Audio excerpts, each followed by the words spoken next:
Listeners, imagine you're standing on a tightrope, juggling work deadlines, family responsibilities, and personal goals while trying not to lose your balance.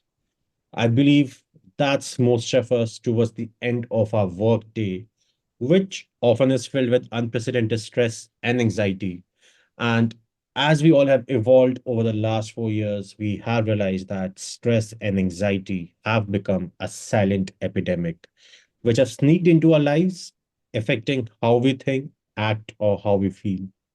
But what if we have this superpower within us to change this stress into the strength just by changing our mindset or just by shifting the way we think, and voila, we have the stress converting into a strength for us. Listeners, welcome to We Are Listening, a podcast that bridges the gap between wellness seekers and wellness providers. I'm your host, Pulkit Garg, founder of Anya Wellness. Today, we are joined by someone who has made it her mission to guide individuals from chaos to calm, teaching them to see stress not as an enemy, but as an opportunity for growth. Please welcome Dr. Annika Sorensen, a Swedish MD with over 30 years of experience in public healthcare, specializing in stress management and workplace wellness. Welcome, Dr. Annika. Thank you very much. So nice to be here. Pleasure is all mine, Dr. Annika. When I went through your LinkedIn profile, I thought you are one guest I want to have on my podcast, and that's where I reached out.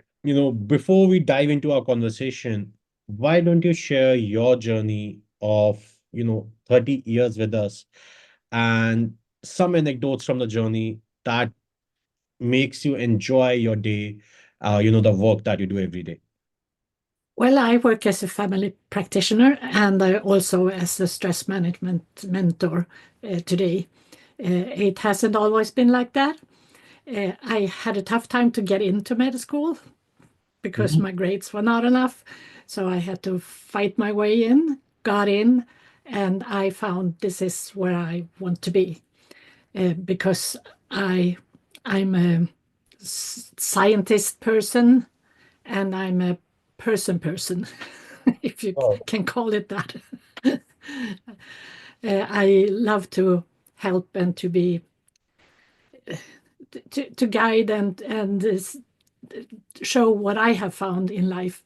I had a very tough start because right when I got my medical exam, I lost two dear people in my life within 1 week. It was my brother, and he was 31, and my first baby, and she was only 10 weeks old, and that was within 1 week. So I have been in the blackest hole that anyone can be in. I got out, I learned how to, I figured out how to help myself with help from others, of course. But I think that formed me and why I love doing what I do today so much.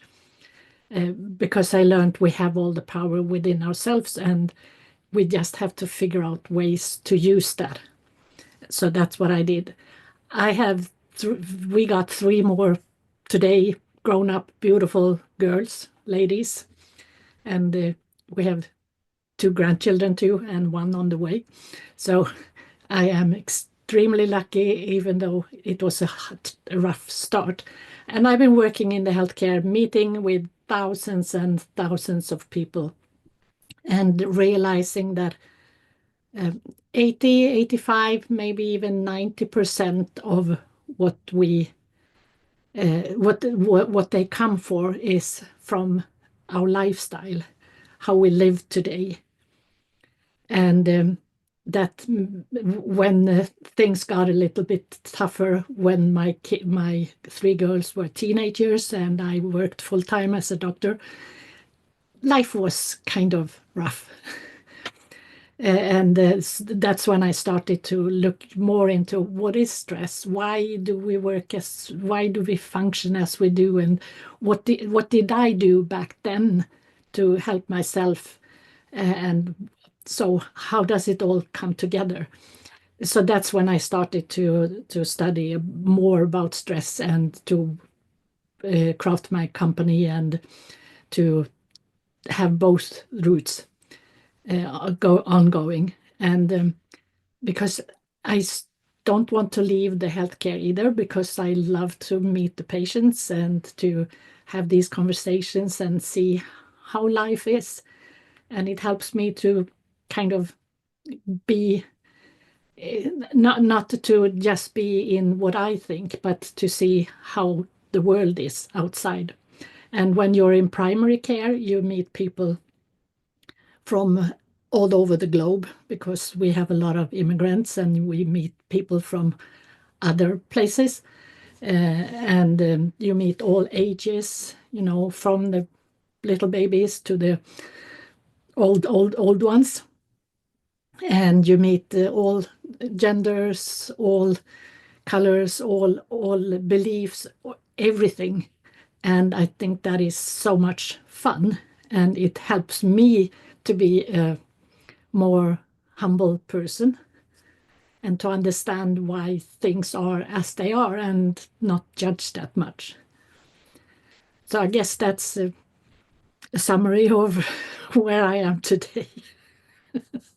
Thanks a lot. Thanks a lot, for sharing your life journey. And one thing that I realized while you were sharing your, journey, rejection often is a source of stress. If we go at workplace, a lot of times it's the disagreements that, seed that stress and anxiety. So, would you like to share some thoughts on this? You mean in the workplace? Yeah. Uh, Well, in the workplace, I see it's the leader of the workplace. The boss is the most important person because they set the theme and the rules and everything. And so it depends on what kind of workplace you are in, how you can tackle it. Yeah. Uh, and to me, a workplace, you need to have a structure and an ongoing structure. And by that, I mean that you have to kind of look at it maybe once half a year or once a year to gather what people see that's not working and then have a plan for fixing that until the next year or the next time you sit down and plan. So it's an ongoing, you have to be open, you have to be transparent. And like I said, if the boss is not transparent and not letting this be, then it's very hard for you as a person to do changes. Then you have to just accept, and if you want to stay, you have to accept and do what you're supposed to do as best as you can, or you leave. That's the tough the decision you have to make. No, I agree. I agree that the leader sets the overall tone of the environment. Uh, Often it's the leader who brings that vigor to the environment as well. But the leader cannot do it all alone. No, no, of course not. But they set the tone. So it's about being. The other thing that is very important with people working together is that all feelings we have, they are contagious. So good feelings, smiles, laughters, being happy, being joyful, being having gratitude and all that, that leads over to others because we have these mirror neurons in our brains. Yeah. But that goes also for when you are angry, when you are grumpy, when you are screaming, shouting, or whatever. That also, with the same mirror neurons, goes over to the person uh, uh, on the other side. So if there is a grumpy feeling workplace, it will come to everyone. And if you are if there is a happy kind of feeling, then there will be a much lighter tone among everyone, because it is so contagious. So and if you come to a place where it's really uh, down, and you what the best you can do is to put on your smile and try to implant your smile into other people by yours and theirs mirror neurons, because uh, that's the only thing you can do. If they don't accept or recept or whatever you would call it, if they don't take it, then you're not going to be able to change them, because you can only change yourself. I agree. I agree. So the change starts from within. I Absolutely. totally agree on that. Uh, but a lot of people don't understand what stress exactly is and have a lot of misconceptions around it.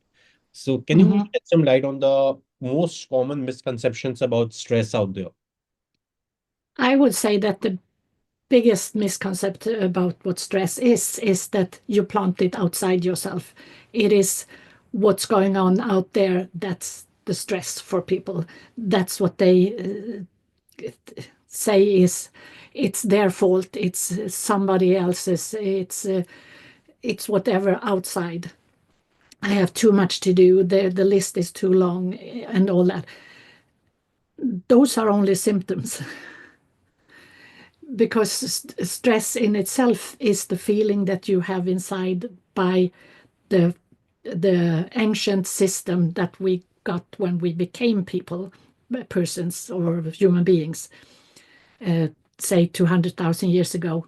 It's not an exact date, it's a long time ago. the, at that time, we got this system to survive on the savannah. And the savannah was, in a sense, simple, because it was nature and it was animals, and you wanted to eat and feed yourself and grow, and and you had to pick the berries and that kind of stuff. You wanted to hunt, chase the animals and eat them, and the same was for the animals. They wanted to eat you because you were their animal to eat, Yeah. Yeah. and so on. So at that time, we got those tools that we still have, because evolution has not changed us at all, more or less. And the tools we got was to fight or run away, flight, or play dead, fall down and I'm not here. Uh, and we also got the good thing that when we move our bodies, then our thinking gets clearer. So when we were running away from the animal that was chasing us, we could think the best way. So we got back to our cave in the best way, and we still have that. And the outside world today is totally different. So we have, and we still function, because that's when I get stressed, I have to, I want to run away, or I would love to smash the boss in the face, but it's not okay today to do that. or, Yeah. or just fall down on the ground and say, I'm dead. Doesn't work today. That's So we true. have to figure other ways, and we have to understand that that is what the stress system is. And that's what we are working with, fighting and doing things to internalize in our mind to work with. That's stress management. Well, that's a very deep answer coming in. Uh, I would like to go back to the first statement that I made around rejection. Just to build on that, overachievement or always being successful has become such an ingrained need of our human nature today that we are ready to let go of our sleep even for that at times, let go of our family time, let go of our own personal time. But still, we just want that yes coming in from whether it be our seniors at workplace or a potential relationship that we see in a girl or a boy out there, or the opposite sex out there. It's always a yes that we want. How can we evolve into accepting rejection as a part and parcel of life? That's a big question. Um, as I said before, it's all about our personal mindset. So I don't think there is an easy answer to how we can um, go around that with trying to get that yes, um, because it depends on so many things around us, Mhm, what's going on in our lives. Uh, but it's always going back to what do I really want, and to be able to see what I really want, you have to stop your life, put it on hold, so to speak, if only for 5 minutes, and kind of concentrate in the now, because it's only in the now that we can think clear and actually see what is going on, why is it like this, and then you see the back what has happened, and then you realize, okay, that has happened, I can't change that. And then you start looking into the future and you see, I'm afraid this will happen or that will happen, or I won't get that yes, and yeah, all that.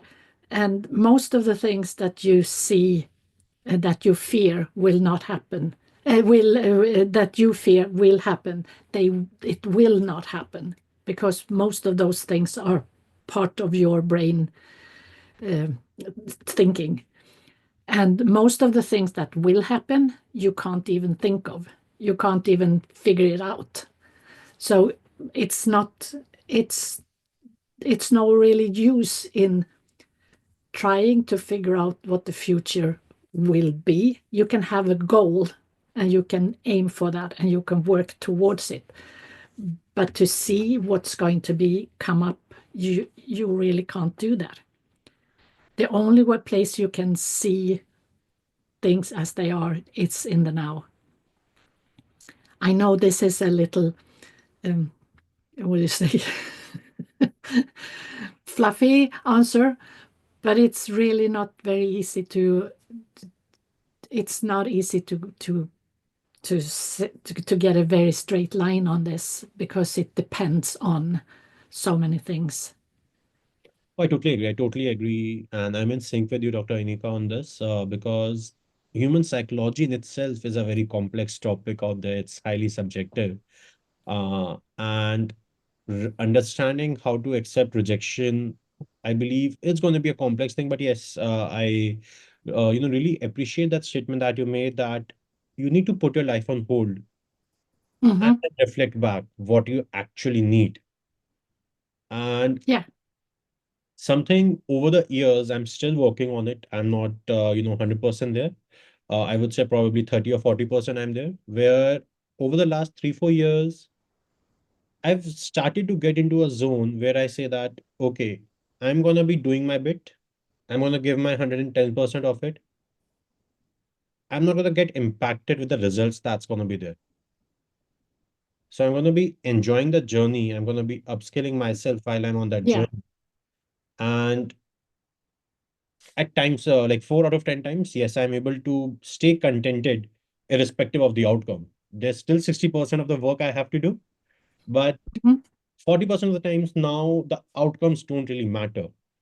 Something next I'm really working on is at times when I have committed something to a client or to somebody and I'm not able to live up to that, it really impacts my, calmness. It gets me anxious. Okay, I have not been able to fulfill that commitment. How do I do that? Now that's the next thing I'm working on myself to evolve from. And So that's something I really am looking at, where I believe accepting rejection or being able to accept defeat or not getting the required success should be certain lessons do you believe should be made part of the regular education system across the globe? Yes, if we talk about the educational system, I think there is a lot of things we can do. And life skills is absolutely one part that we could help our kids with, helping them understand much earlier.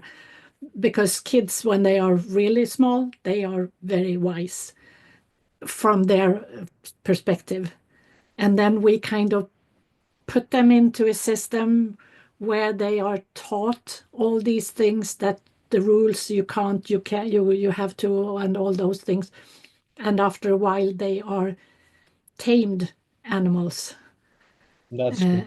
and um, and then and depending on where you are in the world, they are tamed in different ways, and some are better than others. But I'm not gonna uh, I'm not gonna review that. But it's if we could use what the kids have from the beginning in a better way, the globe would look different today, I Mhm. think. Oh, I totally agree. I am in sync with it. I echo with you what you just said. Um, I was just reviewing some facts, Dr. Anika, over the internet, and I was really surprised to come across some numbers. I'm going to be sharing that with you. I tried to cover the US aspect as well as I got one or two facts from the Sweden as well. Uh, so, you know, as per the agencies that was able to go through the, research papers on the internet, they say today around 1 trillion US dollars is being lost every year from the global economy because of the stress that leads to unproductivity at work, lack of productivity. And it is estimated to rise to 16 trillion dollars by 2030. Like, that's a very whooping increase that we're looking at. That's a very high increase from $1 trillion to $16 trillion. Another It one that is. Yeah, it is. I'm surprised. I'm really surprised to be looking at that. Uh, Another that came in was that around 1 million Americans miss work each day due to workplace stress. You mean the sick leave is Yeah. high? And I think it's high in the whole uh, Western world. I'm not totally familiar with the Eastern world and um, with African. I'm not sure exactly, but in the so-called Western world, the sick leave is going up all the time, and uh, I think there are different things leading to that, but it's partly before in the from the 1950s somewhere, at least in Sweden, we looked at the environment of the company, of the workplaces. You could see it was sound, loud sound. It was hard work. It was a lot of accidents. It was fumes and all. The world around us was really bad for us. And then they started to work on that to see that yes, we have uh, help for the fumes so that you can breathe better. We had hearing aids, we got better machines, and things machines did things that people did before, so the accidents were less. But it was still all about the outside and the technical things that you could fix with other machines. And then in the early 90s, they started to see that something came up with, oh, people are getting ill from stress.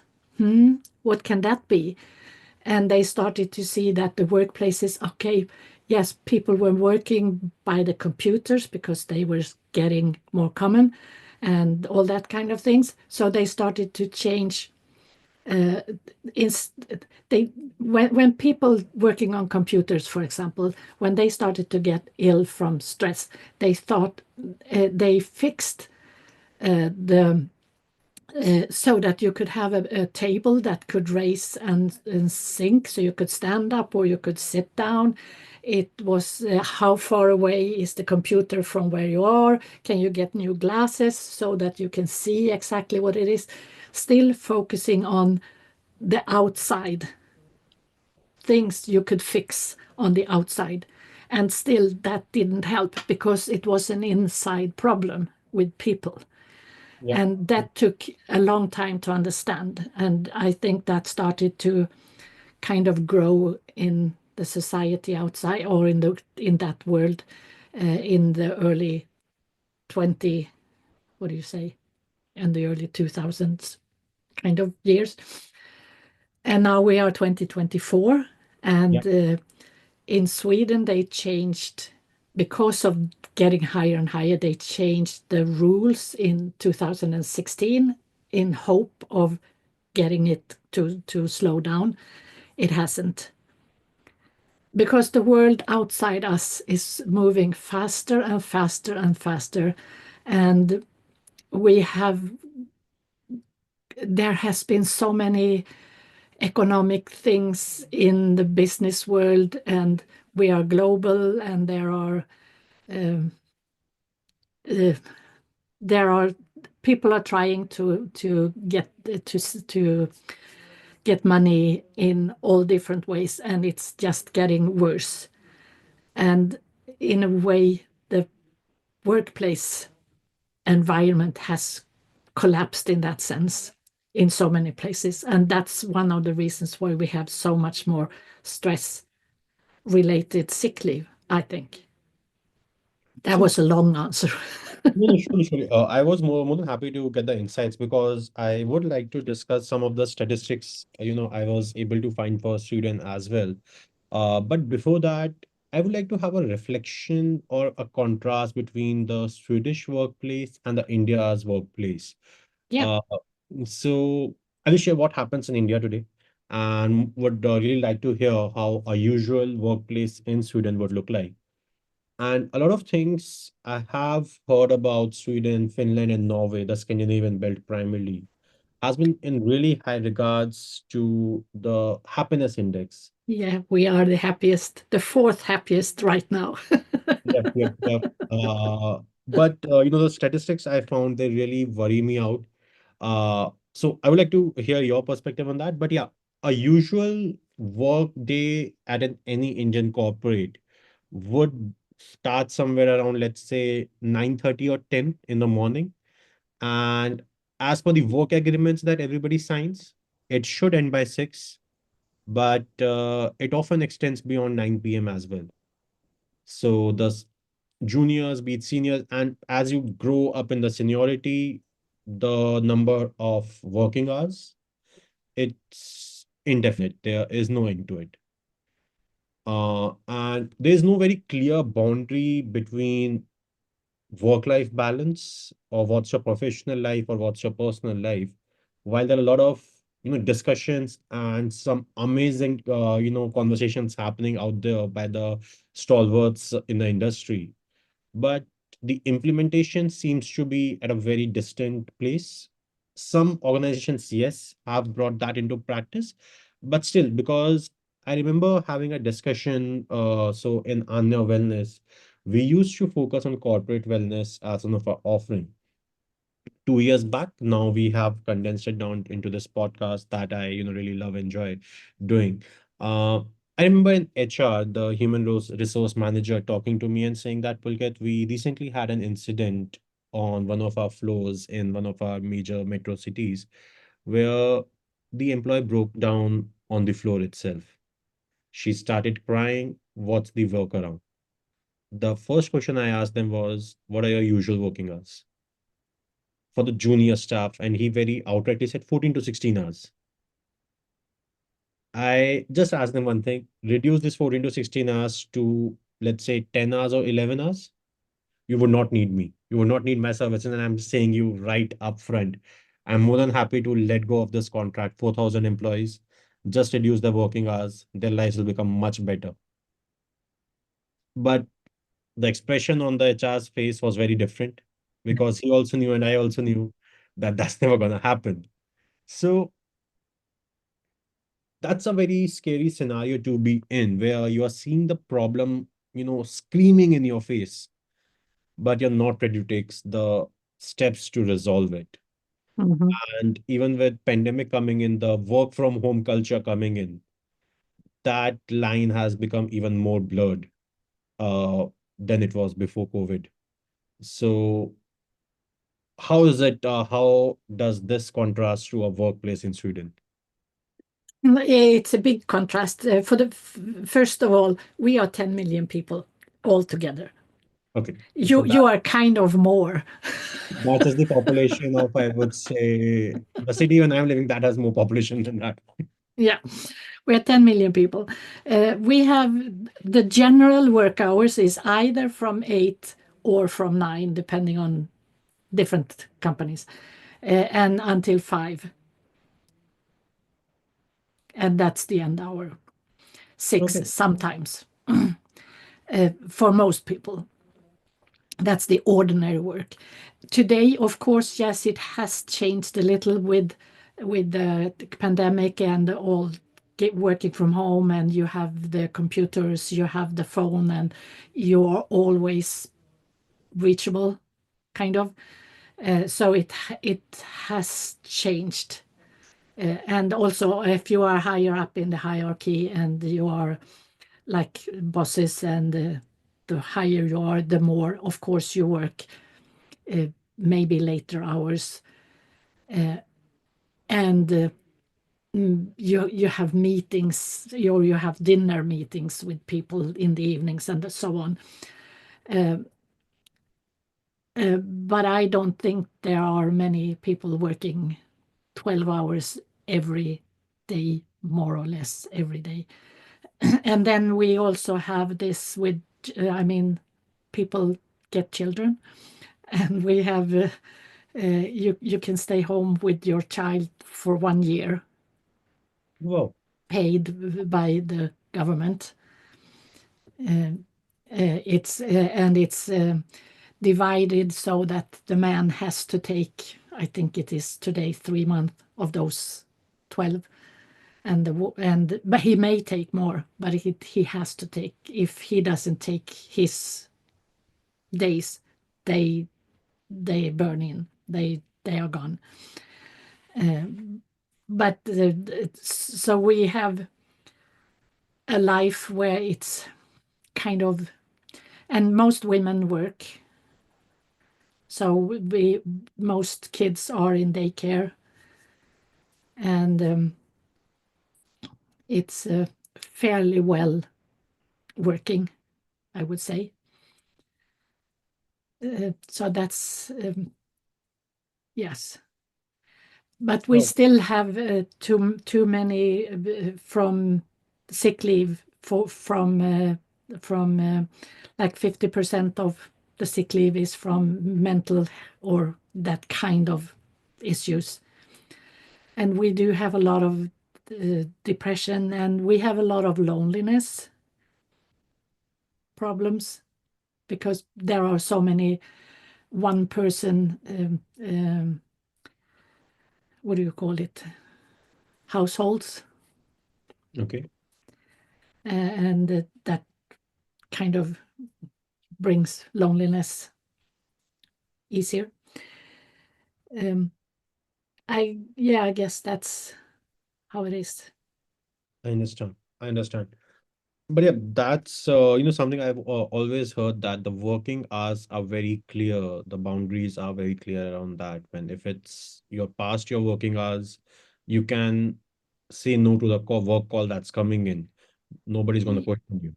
No, exactly, and also usually depends on where you are. There are people who have we have this so-called gig economy with people, and that does not work. And they I feel sorry for many of those because they have bad hours and bad everything, bad money for what they do.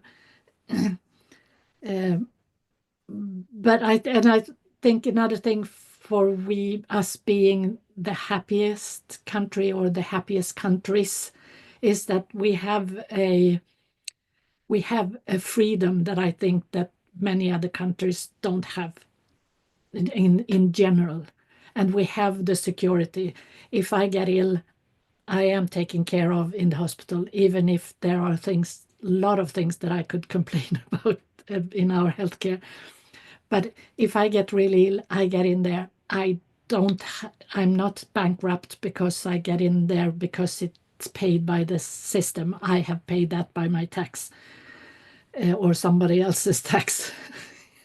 so so there is very little people. There are people living on the street, but there are very few people living on the street compared to most other countries. I've been in the States where if you go to some of the California, you see them by the dozens on each street, people living on the streets.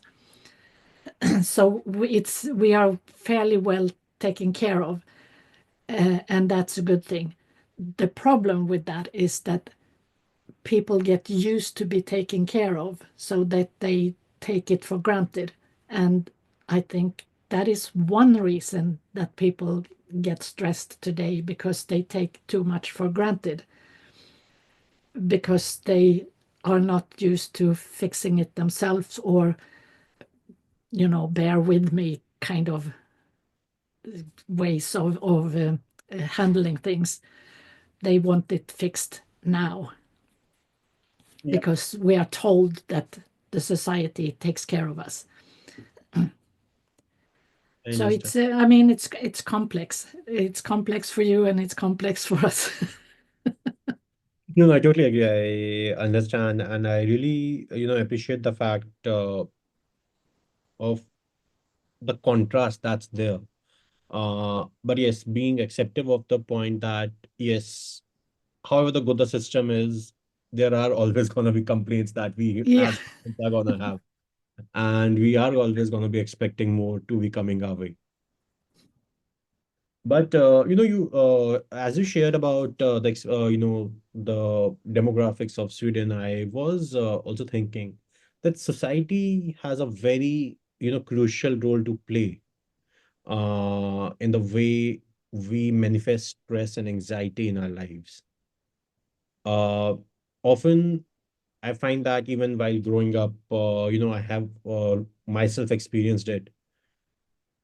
It's often the expectations coming in from the society that add to the stress or anxiety you have. A certain amount of stress is important for you to be able to function. Hmm.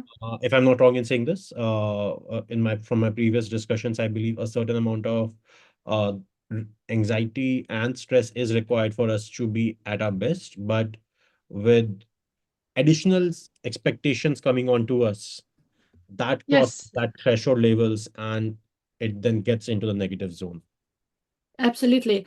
Absolutely. We do need, I mean, stress is part of our biology. If we don't have the stress system and those stress hormones, we are dead because we can't live without them. People who have too low stress hormone levels, they are really, really ill. And they have to take those pills every day to survive. And some of those pills they have to take multiple times a day to actually stay fully working as human beings. So the system is there. You can't get rid of it. You can't fix a pill that will take it away, because then okay, we're gonna die, all of us. And yeah, that's the end of the story. But and then on the other hand, when we are brought up, we are given the expectations of our family or our parents, or persons around us that to be in a certain way. We are told this is how we do it, and we accept because we don't know any other way to do it. So we do as we are told when we are younger, and we keep doing it and think that's the right way to do things. And it's also easier to do things that we have done before because it doesn't take so much energy to do the same again and again and again and again. And also, when we come up in the business world, we are expected to do, we have always done like this, so we're going to do like this, and that's the easiest way. And we are expected to do those things. And also, everyone around us, they see us as a person who is like that. And if I start to change, then I will change their world. And if I start to change and start changing their world, they will say, oh, no, no, you can't do that because that's scary, that's going to hurt you, that's going to whatever. Uh, and they are not saying that. So it sounds like they are trying to protect you from changing because you want to go somewhere else. And they say, no, no, that's scary. That's so. And when they say that, it sounds to you that, okay, they're trying to protect me, but they are not trying to protect you. They are trying to protect themselves. Because if you change, that changed my world. And I don't want to change, they say. So it's very complex how we interact with other people. And we do things because we think it is expected. I And when that is not in line with what we really want to do or feel that is the right thing, that can be very stressful and build up all these stress hormones in our bodies. agree. I would like to now discuss on the magic formula that we referred to at the very start of this podcast. How can shifting our mindset really turn, help us make stress or reframe stress into a tool for growth? So if you can shed some light on that. How can mindfulness and, well, like I said before, it's only in the now that we can change. When I stop uh, and lock it out, everything that's outside, and just this is where I am, this is what I have right now, this and this, and you can see it clearly. And one very good thing when you want to ponder around this is to actually write it down on paper, because we can only hold a few, one, two, three, maybe four thoughts at a time, and juggle with those in here. And when the fifth one comes, then one of the others goes away and you lose it. And it might be gone for forever, because sometimes you just have a nice thought and then, oh, it popped out again. But if you put it down on paper, so when you want to ponder with yourself or with somebody, write down on paper how is it right now, and no judgment. This is right how it is, ugly or good, it doesn't matter. No one is going to judge it because it's just me. It's going to see my own things. Mhm, This is how it is, and this is where I want to go, and how can I start working towards that. And that's one of the things. And then the other thing is, when you want to change, you want to work towards where you want to go. This is my goal. This is how can I do? What's the next step to go there? It's not to say, I don't want to be there. How can I stay out of that? Because you get what you focus on. And if you focus on how can I get out of that place, then that place that you want to get out of is the one that your brain is going to focus on, mhm, because mhm. that's what you tell it. So it's better to tell it, this is where I want to go. So this is what I want to focus on. And when you work your way towards where you want to be, most of the things that you don't want will be gone because there is no focus on it, and there will be no room for it when you come to the place where you want to be. So it's a process, and it's not a quick fix. Mhm. It's not a one step and I'm there. It's a step that way, and then a step that way, and then a step that way, and a step that way. So it's not a straight line. Um, Yeah. but eventually, and sometimes when you are halfway, you will see something else that is even better, and then you will kind of tweak towards a little bit to the right or a little bit to the left from where you are anyway. And no right or wrong. And life is a journey from the beginning to the end. Well, I totally echo with that, the line that you shared, that life is a journey. Uh, and I believe And if make it fun. oh, totally.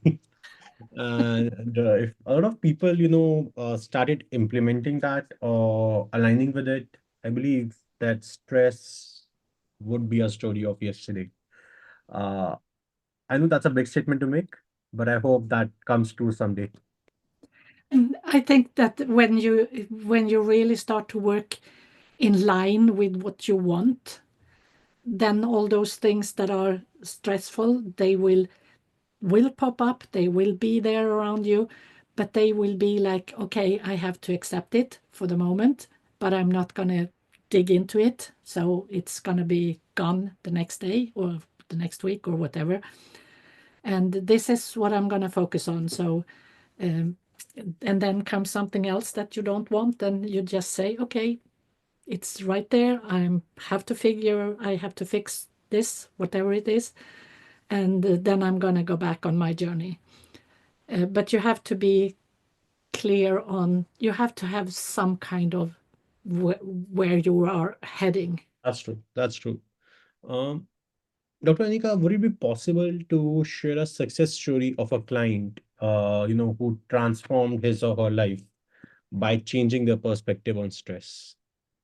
I have one story that I think is really good, showing that showing the insight of that. It's, yeah, I'll tell you. I had this group of six men, business people, and we were meeting once a month. Mhm. And one of the first times I said, well, the best way to get into the now is to do the breathing exercise. And I said,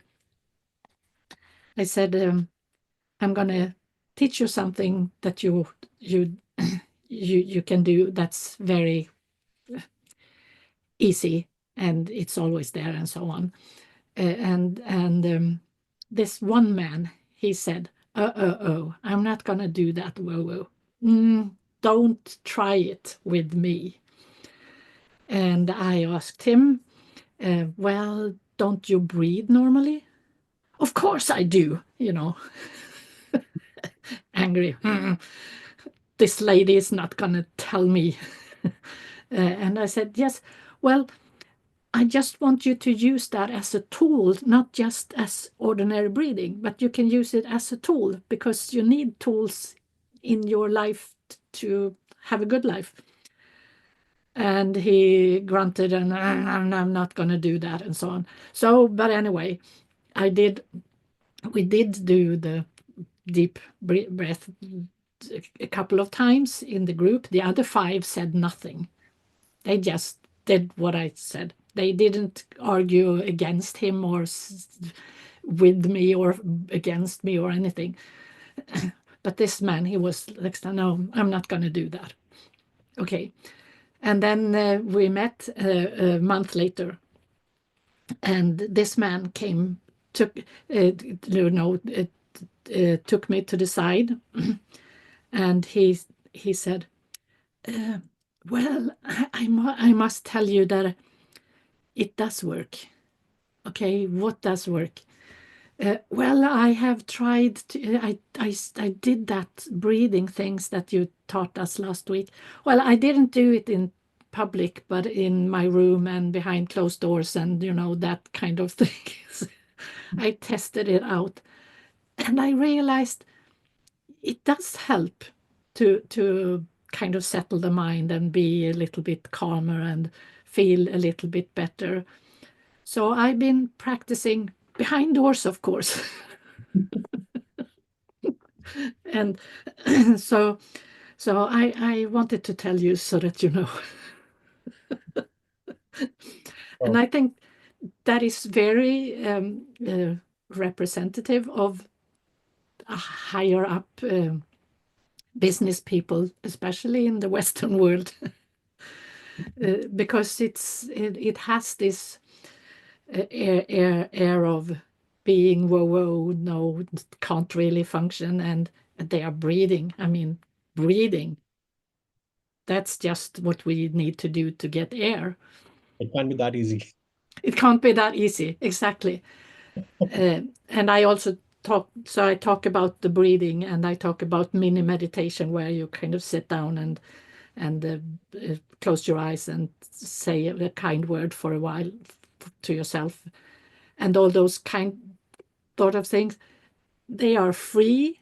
You always have them with you, and you can always do them, and it doesn't show outside if you don't want to. I mean, you can breathe or mini meditate without being obvious to the world. Yeah. So it's so simple. Yes, yes, yes. And can you add to the list about these simple techniques like breathing is one I totally agree. For last, I would say a fortnight or so, I have added breathing to my regular morning exercise schedule. I don't do it for a very longer time, not 15-20 minutes. I just do it for 5 minutes at max. Yeah, I find myself comparatively calmer on the days when I'm doing that breathing exercise comparatively to the days when I'm not. And just even a 10 minutes or 15 minutes walk every day yeah, has really helped me, get away with the laziness or lethargy that used to be with me throughout the day. So now I ensure, even if I'm not, you know, going for walking, I would go out, water the plants, do some yeah, more physical activity which is exactly. away from my bed. I have sort of now gotten into the groove of regularly waking up early in the morning, probably around 4:30 or 4 a.m. And after that, I just get into my daily chores and complete everything with exercise. And now I'm working towards increasing my walking time. I have to take it to at least 30-40 minutes every day, working towards that. But yes, it has really helped me be a bit more energetic, be more focused when I'm working, and has given me the freedom, to say my goodbye to my work by 6 p.m. in the evening. Yeah, And it has taken me a time, it has taken me a lot of time. I still, there are days where I still work beyond 6 p.m. It's not that every day is same. But yes, most of the days I can, now say goodbye to my work at 6, and the next morning again 9 I start my work. So yeah, can you add to the list of the activities? yeah. And part of that is what you're doing in the mornings is the physical activity, either watering the plants or doing, household work, or taking a walk, is that I told you in the beginning, when you move your muscles, your brain cells kind of get back in track on track as they are supposed to be, because if you use them and try to think too hard too long, it will become like a mishmash in here, and you cannot think of anything. And then when you start walking, you will say, oh, that's what I was thinking about, that's what we were talking about. It comes when you start moving. Yeah. Yeah. And that's one of the gifts that we got when we became human beings. I agree. So it's all there for us to use anytime when we need it. That's true. That's true. Uh, Dr. Anika, I'm a big believer of if you need help, reach out. Yeah. Help is always there. I believe that is something what even Harry Potter said, one of my childhood favorite, characters that I often looked up to. But there are a lot of people who are hesitant to seek help. They always suffer in silence. They don't know where to go. They don't know how to, reach out to people. So, what are your advice for them? Well, I I would say that this is a system we have until we die. So you're going to have the problem, if you see it as a problem, until you die, or a challenge, if you see it as a challenge, until you die.